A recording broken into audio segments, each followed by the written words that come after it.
Hello students and welcome to Pasna IAS Academy. Here we will be discussing some of the high yielding topics of geography. Example earthquake, jet stream, cyclones. So before going into the details, let me introduce myself. My name is Swarn Kumar. I have fair amount of experience of teaching in competitive examination as I myself went through the interview stage of various examination. For example, UPSC, UPPSC, RPSC, even bar, and there are many more. So let's go to the details of our topic. Our topic is earthquake. Earthquake.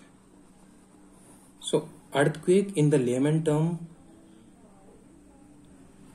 is nothing but the shaking of earth surface. Earth surface. Shaking of earth surface example, ये मेरा pad है, इसे अगर मैं shake करने लगूं तो मैं इसे भी बोल सकता हूँ क्या, ये पैड क्वेक टाइप है.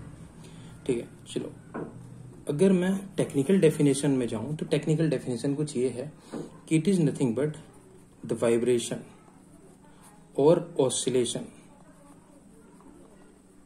oscillation of the surface of earth due to disturbance of equilibrium of rock. ठीक है, चलो अभी समझते हैं क्या है ये बॉस. फॉर एग्जांपल ये मेरी अर्थ है. ठीक है, ये मेरी अर्थ जो है, अब लेट्स से कि इस पर ये मेरी अर्थ सरफेस है. ठीक है, यहाँ पर हम हैं. ठीक है, ये मैं हूँ, ये आप हैं, और ये मेरी अर्थ सरफेस है. तो अगर ये सरफेस जो है शेकिंग करनी है और इसमें वाइब्रेशन होनी है तो दो तरीके हैं. क्या, एक तो कोई ऊपर की तरफ से फोर्स लग जाए और एक कोई अंदर की तरफ से फोर्स लग जाए. अगर कोई ऊपर की तरफ से फोर्स लगे, अगर मैं कुछ रेयर इवेंट्स को हटा दूं, एग्जांपल मेटियोर इवेंट है, ठीक है, मैं अगर उन्हें हटा दूं तो एग्जांपल ऑफ ऊपर की तरफ से फोर्स लगने का एग्जांपल है एंथ्रोपोजेनिकली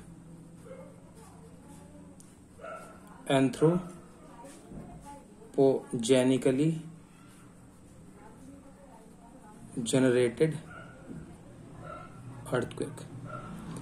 एंथ्रोपोजेनिकली जनरेटेड अर्थक्वेक, इसका बेस्ट एग्जांपल है आपका the earthquake in Maharashtra. Earthquake in Maharashtra example है उसमें भी ये कोयना डैम की वजह से आया था. आपके लिए क्वेश्चन है, कोयना डैम कौन सी नदी पर है, और कोयना डैम जिस नदी पर है वो ईस्ट फ्लोइंग है, वेस्ट फ्लोइंग है, और उसका इंडिया में कौन सा नंबर है इन टर्म्स ऑफ डेल्टा. ठीक है, और एक जो अंदर की तरफ से फोर्स लगता है उसे हम बोलते हैं क्या, नेचुरली अकर्ड अर्थक्वेक. क्योंकि ये आप प्रेडिक्ट नहीं कर सकते, या आप प्रेडिक्ट कर सकते हैं. बिकॉज ये आप प्रेडिक्ट नहीं कर सकते तो हमें इसकी डिटेल में जानना है कि नेचुरली अकर्ड अर्थक्वेक क्या है. क्या अब इसे समझने से पहले आपको दो चीज समझनी पड़ेगी. क्या, एक छोटी सी चीज है क्या कि ये अर्थ की स्ट्रक्चर समझते हैं. ये मेरी अर्थ है. जो मेरी अर्थ है वो बॉडी वाइज 3 पार्ट में डिवाइड है. जो सबसे इनर पार्ट है, यहां मैं हूं, कभी भूल जाओ, कभी सोचो कि हम अंदर की तरफ है. ठीक है, तो ये मेरी कोर है, इसे मैं बोलता हूं मेंटल, इसे मैं बोलता हूं क्रस्ट. अभी के लिए आप समझो कि मेंटल और क्रस्ट के बीच में कुछ लिक्विड है. बेसिकली जो मेंटल होता है वो सेमी लिक्विड फॉर्म में है. ठीक है, सेमी लिक्विड और semi solid form. So let's, और इस अर्थ जो क्रस्ट है और इसके मेंटल के बीच में एक और चीज होती है, उसे बोलते हैं हम एस्थेनोस्फीयर. ठीक है, बताने के लिए इसे बहुत चीज है. मेंटल प्लूम है, एक सेपरेट वीडियो में हम डिस्कस कर लेंगे, बट अभी के लिए आप ये समझो कि जो मेरी क्रस्ट है उसके नीचे कुछ लिक्विड है. ठीक है, अब दूसरी फिगर में समझते हैं. ये मेरी क्रस्ट है, इसके नीचे समझो कि आप कुछ लिक्विड है. ठीक है, कुछ लिक्विड है, और जो लिक्विड है ये बहुत ही हाई प्रेशर पर है बॉस, और हाई टेम्परेचर पर है.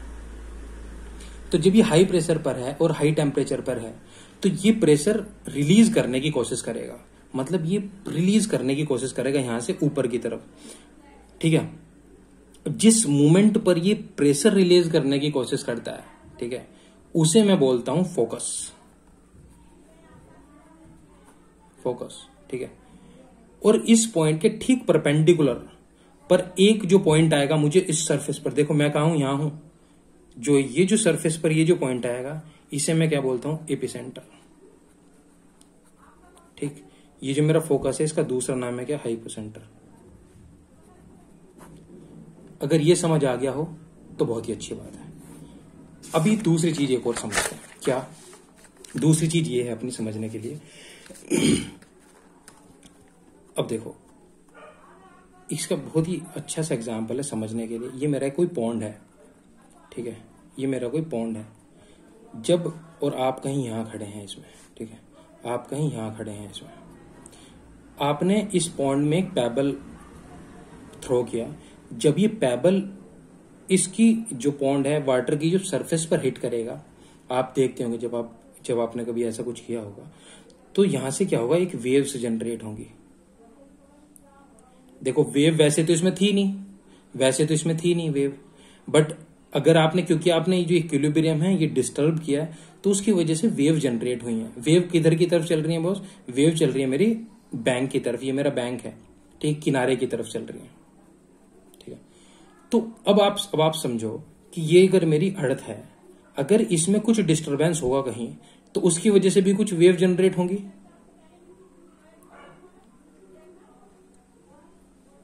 कुछ वेव जनरेट होंगी कि नहीं। और ये किधर चलेंगे बॉस, ये आपके सरफेस की तरफ चलेंगी। एग्जाम्पल एंड की तरफ, एंड कहां है, ये है ना अपना एंड, तो इसकी तरफ चलेंगी। तो ये जो मेरी वेव्स हैं इन्हें बोलते हैं अर्थक्वेक वेव।